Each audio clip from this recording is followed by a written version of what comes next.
شروع اللہ کا نام لے کر جو بڑا مہربان نہایت رحم والا ہے۔ الف لام میم۔ اس میں کچھ شک نہیں کہ اس کتاب کا نازل کیا جانا تمام جہانوں کے پروردگار کی طرف سے ہے۔ کیا یہ لوگ یہ کہتے ہیں کہ پیغمبر نے اس کو از خود بنا لیا ہے؟ نہیں، بلکہ وہ تمہارے پروردگار کی طرف سے برحق ہے، تاکہ تم ان لوگوں کو ہدایت کرو جن کے پاس تم سے پہلے کوئی ہدایت کرنے والا نہیں آیا، تاکہ یہ رستے پر چلیں۔ اللہ ہی تو ہے جس نے آسمانوں اور زمین کو اور جو چیزیں ان دونوں میں ہیں سب کو 6 دن میں پیدا کیا، پھر عرش پر جلوہ افروز ہوا۔ اس کے سوا تمہارا نہ کوئی دوست ہے اور نہ سفارش کرنے والا۔ کیا تم نصیحت حاصل نہیں کرتے؟ وہی آسمان سے زمین تک کے ہر کام کا انتظام کرتا ہے، پھر ہر کام ایک روز جس کی مقدار تمہارے شمار کے مطابق 1000 برس ہوگی اس کی طرف رجوع کرے گا۔ اسی شان کا ہے وہ خالق جو پوشیدہ اور ظاہر کا جاننے والا ہے، غالب ہے، بڑا مہربان ہے۔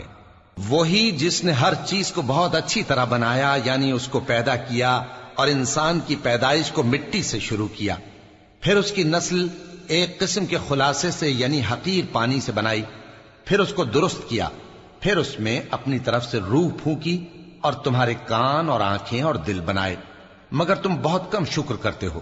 اور کہنے لگے کہ جب ہم زمین میں ملیا میٹ ہو جائیں گے تو کیا اثر نو پیدا ہوں گے؟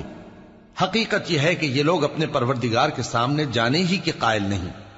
کہہ دو کہ موت کا فرشتہ جو تم پر مقرر کیا گیا ہے تمہاری روحیں قبض کر لیتا ہے، پھر تم اپنے پروردگار کی طرف لوٹائے جاؤ گے، اور تم تعجب کرو جب دیکھو کہ گناہگار اپنے پروردگار کے سامنے سر جھکائے ہوں گے اور کہیں گے کہ اے ہمارے پروردگار، ہم نے دیکھ لیا اور سن لیا، تو ہم کو دنیا میں واپس بھیج دے کہ نیک عمل کریں، بے شک ہم یقین کرنے والے ہیں۔ اور اگر ہم چاہتے تو ہر شخص کو ہدایت دے دیتے، لیکن میری طرف سے یہ بات قرار پا چکی ہے کہ میں دوزخ کو جنوں اور انسانوں سب سے بھر دوں گا، سو اب آگ کے مزے چکھو، اس لیے کہ تم نے اس دن کے آنے کو بھلا رکھا تھا۔ آج ہم نے بھی تمہیں بھلا دیا ہے، اور جو کام تم کرتے تھے ان کی سزا میں ہمیشہ کے عذاب کے مزے چکتے رہو۔ ہماری آیتوں پر تو وہی لوگ ایمان لاتے ہیں کہ جب ان کو ان کے ذریعے نصیحت کی جاتی ہے تو سجدے میں گر پڑتے اور اپنے پروردگار کی تعریف کے ساتھ تسبیح کرتے ہیں اور غرور نہیں کرتے۔ ان کے پہلو بچھونوں سے الگ رہتے ہیں، اس حال میں کہ وہ اپنے پروردگار کو خوف اور امید سے پکارتے اور جو کچھ ہم نے ان کو دیا ہے اس میں سے خرچ کرتے ہیں۔ سو کوئی شخص نہیں جانتا کہ ان کے لیے کیسی آنکھوں کی ٹھنڈک چھپا کر رکھی گئی ہے، یہ ان اعمال کا صلہ ہے جو وہ کرتے تھے۔ بھلا جو مومن ہو وہ اس شخص کی طرح ہو سکتا ہے جو نافرمان ہو؟ دونوں برابر نہیں ہو سکتے۔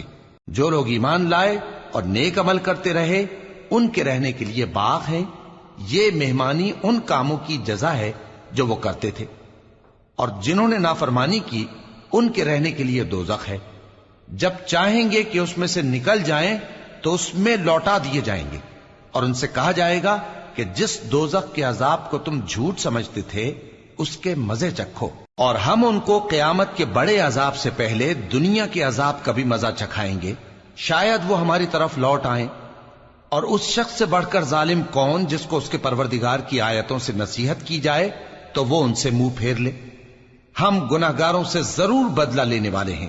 اور ہم نے موسیٰ کو کتاب دی تو تم ان سے ملاقات ہونے سے متعلق شک میں نہ ہونا، اور ہم نے اس کتاب کو بنی اسرائیل کے لیے ذریعہ ہدایت بنایا تھا، اور ان میں سے ہم نے پیشوا بنائے تھے جو ہمارے حکم سے ہدایت کیا کرتے تھے، جبکہ وہ صبر بھی کرتے تھے اور وہ ہماری آیتوں پر یقین رکھتے تھے۔ بلا شبہ تمہارا پروردگار ہی ان میں جن باتوں میں وہ اختلاف کرتے تھے قیامت کے روز فیصلہ کر دے گا۔ کیا ان کو اس امر سے ہدایت نہ ہوئی کہ ہم نے ان سے پہلے بہت سی امتوں کو جن کے رہنے کے مقامات میں یہ لوگ چلتے پھرتے ہیں ہلاک کر دیا؟ بے شک اس میں نشانیاں ہیں، تو یہ سنتے کیوں نہیں؟ کیا انہوں نے نہیں دیکھا کہ ہم بنجر زمین کی طرف پانی رواں کرتے ہیں، پھر اس سے کھیتی پیدا کرتے ہیں جس میں سے ان کے چوپائے بھی کھاتے ہیں اور یہ خود بھی کھاتے ہیں، تو یہ دیکھتے کیوں نہیں؟ اور کہتے ہیں اگر تم سچے ہو تو یہ فیصلہ کب ہوگا؟ کہہ دو کہ فیصلے کے دن کافروں کو ان کا ایمان لانا کچھ بھی فائدہ نہ دے گا اور نہ ان کو مہلت دی جائے گی، تو ان سے منہ پھیر لو اور انتظار کرو، یہ بھی انتظار کر رہے ہیں۔